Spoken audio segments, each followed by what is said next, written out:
So Norm, let's show everybody how we use the VIN scan option within the repair orders and how easily it is to use this. Okay, so to get started, pull up your mobile app, click on the repair order section, and then click over here to VIN. You can either use this box here to manually type in a VIN, or you can use this button right there for our automatic VIN scanner. Let's give that a try.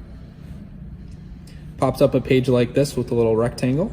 We also have a little flashlight toggle down here in case you don't have enough light. Simply take that rectangle and lay it over the top of your VIN. Get in nice and close so it fills up the whole box. In this case, I think we might need to use our flashlight. Okay.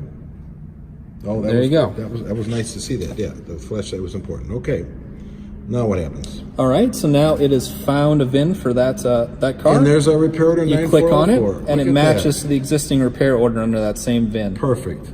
Again, you can see any details you need about the repair order here. Click into decline work. Yep. But for the purposes of this, we're just going to get right into videotaping and under the hood inspection. Okay, let's pause and start that up in just a second.